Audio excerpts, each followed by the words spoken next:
Welcome to Leading for Life Stories, Season 3. I'm Bob Judson, I'm the host for this podcast, and I'm absolutely delighted to have you here joining me. Regardless of whether you're a seasoned listener who's been with me since the beginning, or whether you've just dropped in for the occasional episode, I really hope you enjoyed the mix of content that I provide, the personal stories, the thematic episodes, and the guests that I have on the show. And I hope you find it all interesting and at least some of it useful. And without further ado, let's go. Hi, everyone. In the last personal stories episode I talked about being back in the classroom and doing the Higher Command and Staff course and then the Royal College of Defence Studies.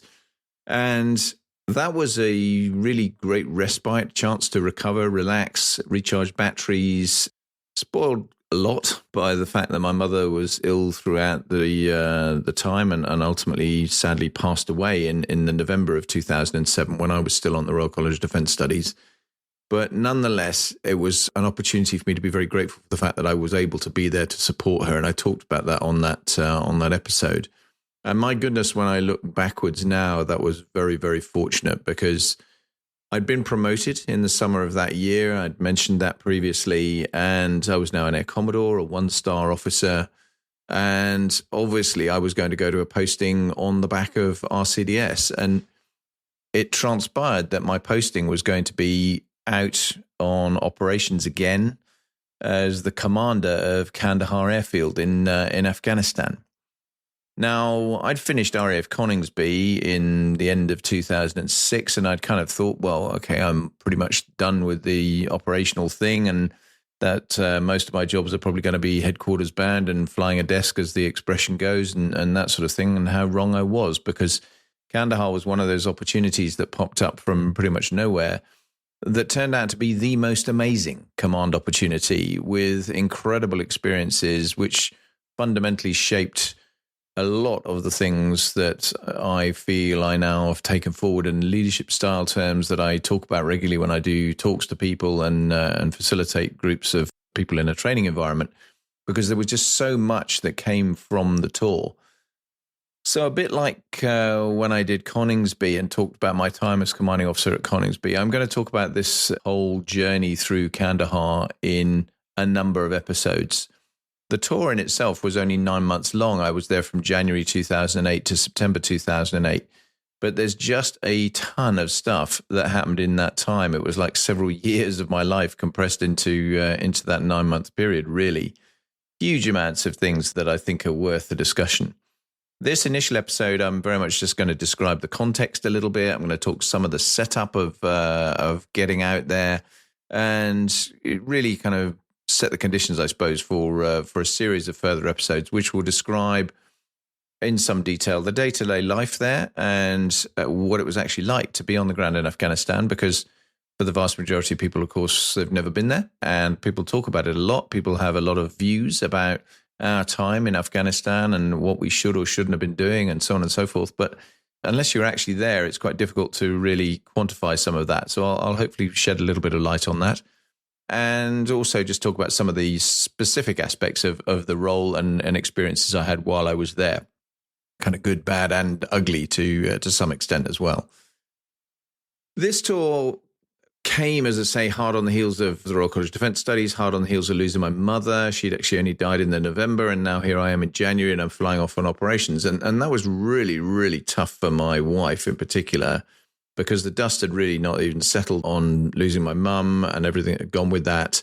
We hadn't begun to sort out all her affairs or her house or any of those sorts of things. And here I am whizzing off on an operational tour. And we'd only been married a year. So this was a bit of a baptism of fire for my poor lady who was left behind.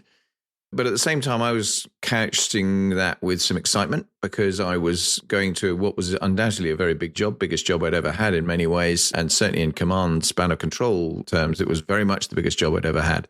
It was huge. The airfield itself is the former international airport at Kandahar. It's about 17 kilometers from Kandahar city in Kandahar province in the south of Afghanistan. That was really the Canadian province, if you like, if you consider that the Brits mainly were in Helmand, although I had 2,000 British troops on the airfield at Kandahar as part of the garrison, because it wasn't just an airfield, it was a huge garrison as well. It was a NATO appointment. It was a NATO command, because the airfield was deemed as a NATO base, or under the ISAF, International Security and Assistance Force banner, which essentially was largely run by NATO and obviously very heavily with the US, but also with some additional nations that were plugged into that. Kandahar itself was also the headquarters of Regional Command South, which was a 2-star Canadian general appointment. He was on my base looking after all the things that went on within RC South. And that kind of set some of the context for the world that I was now living in, because I had a lot of cats to herd. I had some very specific responsibilities. Particularly, I was responsible for force protection, for logistics, for the whole of the air environment. And I'll talk more about those in other episodes. The base was already big when I got there. It was growing consistently with a massive infrastructure program throughout my time there, because we were still very much building the capability in Afghanistan in 2008. And when I left, we had 25,000 people on the base, about 170 airplanes, and around about a 450 square kilometer ground defense area around the outside of the fenced bit of the base that we had to provide force protection and look after, to try and make sure, above all else, that the Taliban were not capable of shooting down any kind of aircraft coming into or out of the base. And in particular, things like the passenger transports, which would have clearly been a game changer. It was one of those things where we were very clear that we weren't going to win the war from being at Kandahar, but we could certainly lose it. If we lost a big transport airplane with several hundred people on it flying in or flying out of the base, and all of those people were killed, that was a strategic game changer for any of the countries involved. And for sure, that was going to be a major, major factor. So there were some really, really important considerations that were in play. But it was complicated enormously by the fact you had all those additional cats to herd. 25,000 people on the base, but I had command of about 2,500, I suppose, of them, something like that.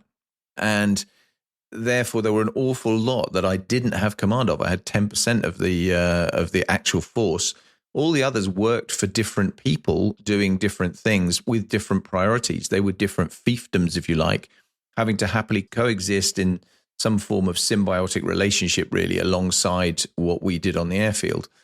But we were responsible, and I was responsible for the logistics and the force protection, and obviously, as I've mentioned, the air environment. So that was a really, really key element of what went on. And logistics obviously is crucial. Amateurs talk tactics, professionals talk logistics, and logistics are absolutely key to what goes on in any kind of operation. And in an environment like that, everything revolves around the logistics chain, and you have to fly in or drive in absolutely everything. There was nothing. The base was wrecked from when the Taliban had been there. There was a lot of destruction to what had been the international airport, and we were living in a very big mix of accommodation, both technical and domestic accommodation, and constantly growing it and evolving it. So the level of challenge around all of that cannot be understated in any way, shape or form. And NATO rules versus national rules were also in play here. NATO had clear ideas about what we within the NATO command structure were going to do, what we were going to try and impose, but national rules generally trump NATO rules. And I'll talk about some of the specifics of that in other episodes, because there's some really interesting things that came from it and introduced some real challenge in all sorts of ways that I certainly had not predicted before I got into the role. But I'm going to wind the clock back a little bit. Let's talk about getting out there and preparing for a job like this, because it's not just a kind of jump on an airplane, get out there and land and off you go. You have a number of things to think about when you're given that kind of assignment. And there's a bunch of preparation you have to do physically just to kind of get ready to go and be there.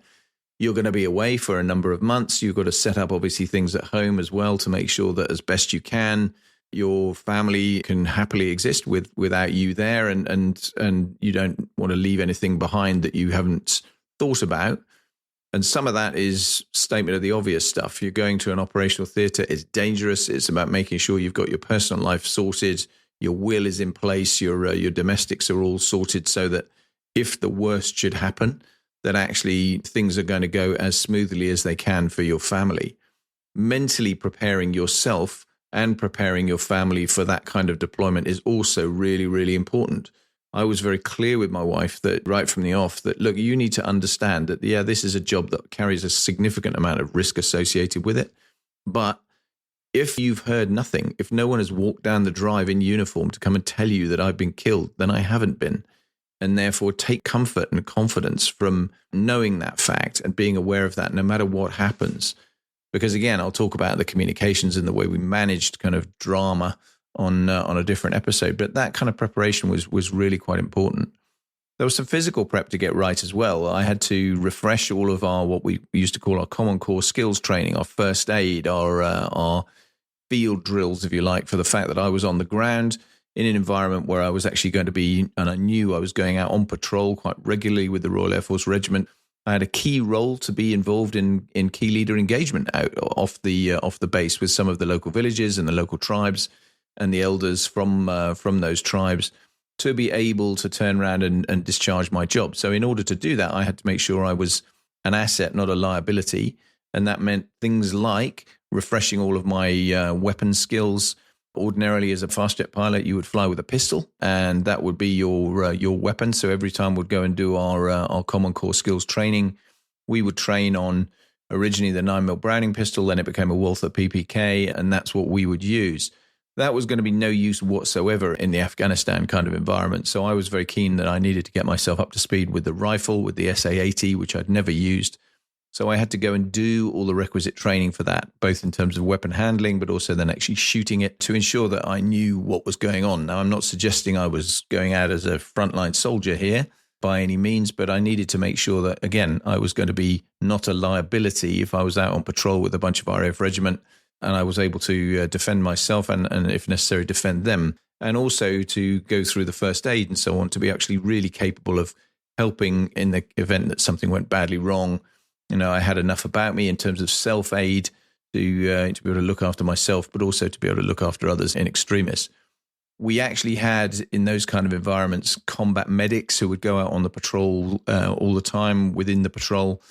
And they are really highly trained individuals within their normal job. So if you look at the Royal Air Force Regiment, the soldiers, if you like, within the RAF, who would go out on those patrols regularly. A medic within those organizations wasn't a trained medic in the sense of actually working in a hospital, but they really were good. They had great skills. I mean, they're right up there in terms of being able to deal with really traumatic injuries very, very effectively. And that's what you needed in that kind of environment. I obviously needed a bunch of kit. I had to go and get a whole load of equipment to go out there. The kit changes all the time in terms of what's the latest thing that we're going to take out. Not only in terms of the technical stuff, body armor and those sorts of things, but also actually just the clothes and the type of desert combat kit that we would need. And I was going out in January. In January in Afghanistan, it's cold and wet and nasty. And so you need kit that is going to cater for that. But then very quickly, you end up going through what's effectively a 2-season climate, and you jump from very wintry, nasty weather into it being baking hot. And everything ends up dusty and it ends up desert-like. And certainly by the time we're into the summer period, and that change was dramatically fast, something like 3 weeks from being cold and wet and going out and really feeling it as a nasty day every day, into it being 40+ degrees and really, really hot on a daily basis. So you had to have kit that coped with all of that. And again, knowing how to use that, knowing you had enough of it, thinking about, right, what personal kit, additional kit do I want to take? What am I going to take to keep myself occupied, be able to do my kind of personal life and my personal admin while I'm away? What kind of laptop have I got that I can take that's got everything on it? What kind of videos can I take or downloaded films that I can take to actually make sure that I've got the kind of wherewithal to occupy the leisure hours? And that's got a lot easier with the advent of digital movies and digital music and digital readers and things like that. So you don't have to cart around loads and loads of books and those sorts of things. But occupying that quiet time that you do inevitably have on those kind of roles in a meaningful way is really important. And thinking through, how am I going to do that? What's my day going to look like? How much can I influence that? What am I going to do in terms of setting the tone very early on? Obviously, there's a bunch of briefings. There's a whole bunch of senior briefings that get involved in terms of making sure people have had their tuppenny halfpenny worth of story to you about what they expect from you and what you should be expecting when you get there. a lot of discussions along the way with my predecessor, who was a great guy. He was really capable, a chap I knew extremely well, and I knew I was going out into to a place which was going to be in great hands, and that was was always really helpful. It wasn't going to be a difficult challenge to kind of tick things along. We needed to maintain the momentum that he had put in place and go from there, rather than it being something that was a really big build from someone who'd been less successful. But all that again was really important, and linked to that is sitting down yourself in that kind of leadership role. You're going out to this really difficult, challenging environment, having something in your head of the plan. What am I going to say? How am I going to act? What sort of stuff am I going to want to do? Bearing in mind at this stage, you know relatively little. You don't know the people that you're going out to command. You don't know the environment very well. You don't know all the politics around the environment very well. But you can still set yourself up and think about, what am I going to do? What's my ideal? What does my basic set of goals look like? And how can I put a plan in place that's obviously in very, very wet cement, because it's probably going to have to change dramatically. But thinking through some of those things to make your early days easy is, again, really, really important. And I did all of that, and that went pretty well. I think I had all the kit right. I had shot the rifle. I enjoyed that. That was great. I got everything sorted out and had my couple of bags of kit that I was going to cart off with me. And then you get to kind of approaching departure day, and that's always a wrench. Inevitably, that's a tough day. You know, you're leaving to head off to this environment. There's a mixture of excitement for you as an individual, sadness at leaving your family behind for sure. And for people, and I wasn't in this situation, who have young children and things like that, or really particular challenges at home, then that makes that much, much more difficult. And in many ways, when I've reflected on it subsequently, I was incredibly fortunate that I had that time with my mum, who had been obviously so gravely ill and then sadly had died only a few months prior, because that could have been so different. If she'd actually lived a little bit longer, I would have still ended up going to Afghanistan, but I would have been far, far less able to support her. And that would have been desperately hard. And I would probably have had lifelong regrets about it. As it was, the dice rolled nicely for me. I was in a position where, I didn't have to face all of that sort of stuff. And I was incredibly lucky because of that. I think that was very fortunate.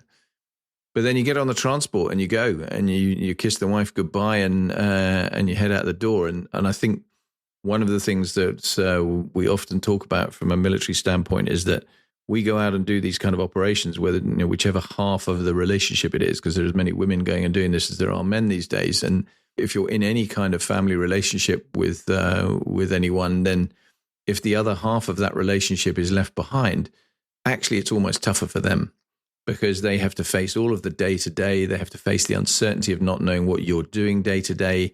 The news is obviously often dark and unhelpful rather than being positive. And therefore, managing that and again, doing that preparation I described earlier in terms of making sure that you've left as best you can, everything in good order, and with your family as mentally prepared as they can be for your departure, that's really important. Again, things have improved on these kind of operations in that you can be in a situation now where obviously you're in almost daily contact with email or probably are in daily contact if you need to be and want to be, with email, with video calls, those sorts of things. All of that is possible. And that makes life very, very much better, easier in a number of ways, but also actually presents additional problems, particularly if stuff's not going very well back at home. That adds pressure in the operational environment, which you don't tend to be able to leave unless something really, really dire happens. You're stuck there. So you don't want that additional stuff banging around in your head. And that sometimes can be a challenge as to how you actually manage it. But for me, it was okay. I was well prepared. I had myself well sorted out. My wife was as prepared as I could make her be for me heading off out the door, and off I went. But interestingly, one of the things that had happened very early on was this was going to be a 6-month tour, so I was told. And right from the first time I was told that, I didn't really believe it. I could see the direction of travel for a lot of these senior command appointments was going for longer tours, more continuity, avoiding people constantly changing over. There was already, if you look at the different nationalities and the way they operate, a huge disparity from some nations doing as short as 3 months on these kind of operational tours, out to the Americans, who were the complete outliers, doing 15 months at the time I was out there. And I knew that probably the compromise was going to be somewhere in the 9-month arena. And I therefore prepared my wife and my own mental state for this. I thought right from the beginning, I'm going for 9 months. I'm going out in January. I'll probably get back around September, even though officially it was a 6-month tour. And guess what? It was a 9-month tour. So I'm extraordinarily glad that I did that. And I looked at the dynamic that was in play, because going from it being a 9-month tour, having prepared for that, if I'd gone back and it had actually been a 6-month tour, that would have been a complete bonus. If, on the other hand, I was 5.5 months into the tour thinking I was coming home in a couple of weeks and suddenly it had been extended to 9 months, then that would have been absolutely desperately difficult, both for me personally, but also I think for family, doubly so. So again, one of those things that perhaps is a wider lesson for people. Just think about that.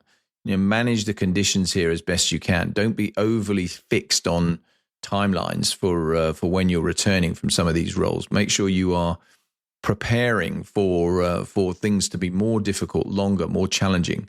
The classic "hope for the best, prepare for the worst." Is what you actually want to do. You don't want to be preparing for the best and just not ready at all for it to be something that you hadn't expected, hadn't wanted. So we're good. We get on the transport, off we go. And I flew out by TriStar, transport aeroplane of the day, out from Brize Norton, RAF Brize Norton, very well-trodden path to go through there. Always very amusing when you go to RAF Transport, which runs essentially with airport-like, civilian airport-like security, etc. The difference is, of course, that in most airports that you fly through as a civilian, then inevitably you're very, very strictly controlled in terms of what you're putting through in security. And you all know that if you're listening to this. I'm sure most of you will fly on airplanes and know the pain of going through airport security. It's quite amusing when you walk into to go through the airport security scanners in exactly the same way as you would do at a major civilian airport, and you stick your rifle on the belt instead of just your bag. And your rifle goes through the scanner and comes out the far side of it, and you pick it up again and walk off to go and get on the airplane. That's definitely a little different to the way it is normally at airports. But you go, you've got your kit, you're ready, you get on the airplane. You're deploying with people on that aircraft, some of whom are very experienced, very seasoned, been at a lot of operations and kind of knew the way this was. Others who are going for the first time, some of whom are very, very nervous and worried about that because they really haven't got a clue what they're going into. And that is more challenging.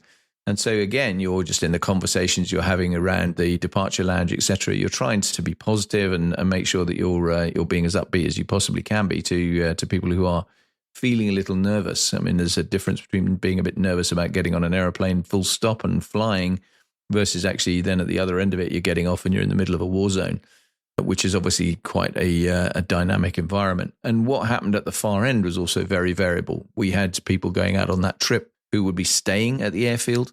Many others, though, would be moving on to other areas, some of whom going into the frontline areas, going out to Helmand Province to go into the thick of what was really very, very gritty, difficult fighting at that time. And that's tough. That's a really tough thing to have to manage through, and making sure that you've got that mental prep right is important. But you get on the airplane, you head out. It's just like an airliner in that sense, except for the fact you're sat there in uniform with lots of other people that are also in uniform. And then when you actually approach Afghanistan itself, part of this is deliberately done to just get you in the right mindset. Part of it is actually absolutely deliberate to reduce the threat to the airplane.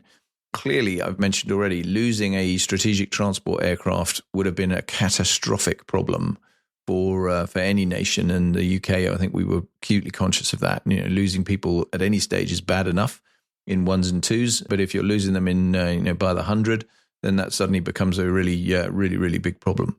So getting the aircraft into Afghanistan safely and landing it at Kandahar was important. So we always did it by night. We landed the TriStar in by night. We took it off by night as well to minimize the ability for the Taliban to see it and have any kind of opportunity.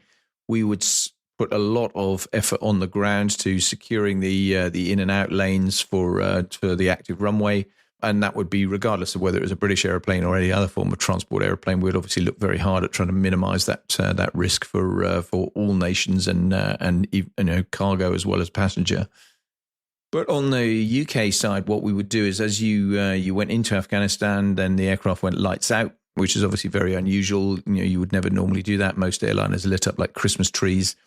So going lights out, completely very different experience if you've not been there before. Obviously dark inside as well, window blinds down, keep them minimize any kind of light on the outside.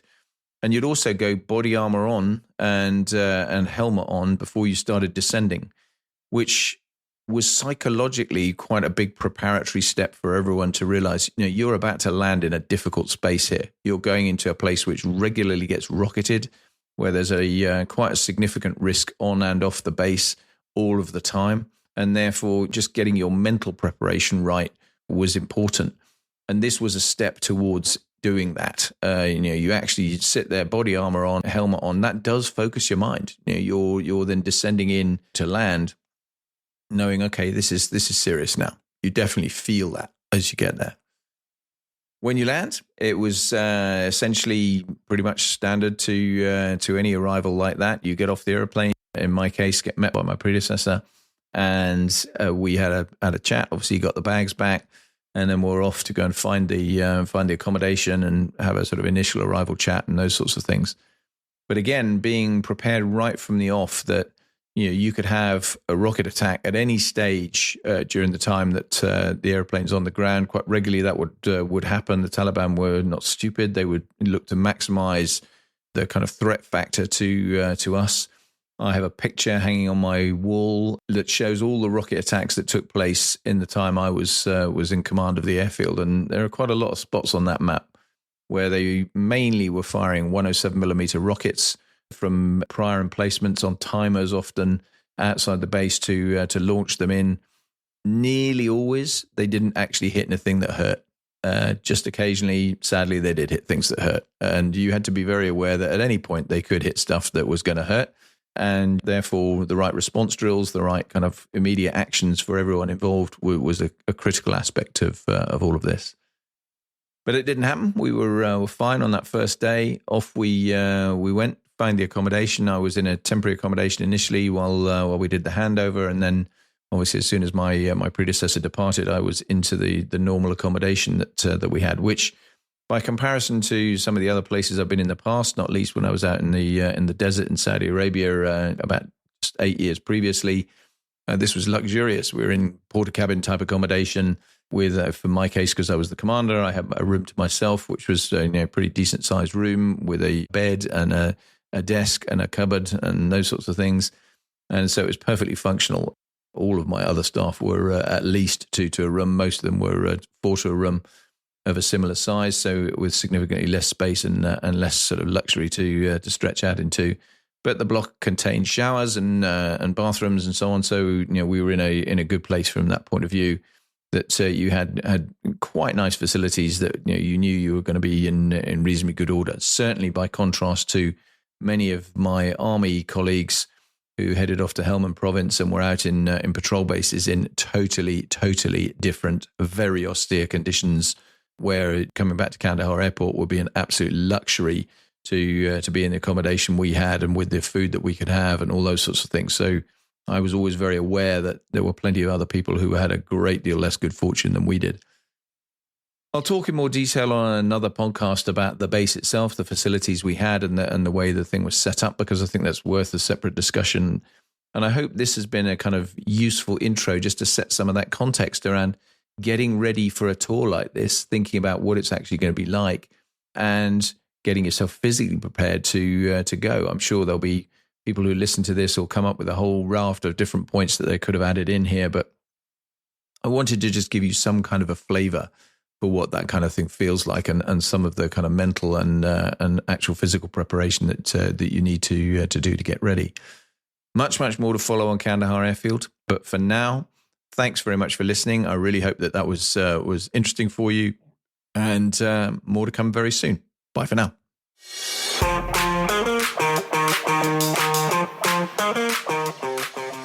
As ever, I hope you found this episode interesting and maybe even a few useful tips that you might be able to take away from it and pick up from. If you've enjoyed it, please do me the favor of sharing it. get the message out, share it with your friends, push it out more widely so that people start to listen to hopefully this and other episodes. So the podcast gets a bit of a broader airing. That's always very, very helpful. Your feedback, if you've got some, would always be extremely welcome. I'm always delighted to have feedback as I get it. And if you find this stuff useful, then please do think about supporting the podcast financially, because that makes a big difference. It's not cost-free to do this.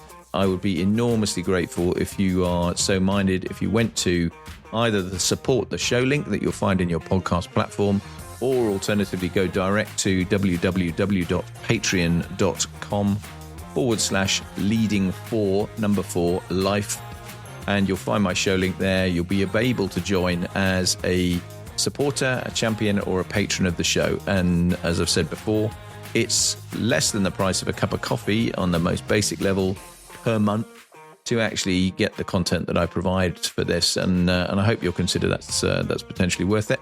And if you do, I would be massively, massively appreciative, because it makes a real difference. Either way, though, I'm grateful for you listening and always appreciate anyone that's got to this stage of the show. So thanks very much indeed. Speak soon. Bye.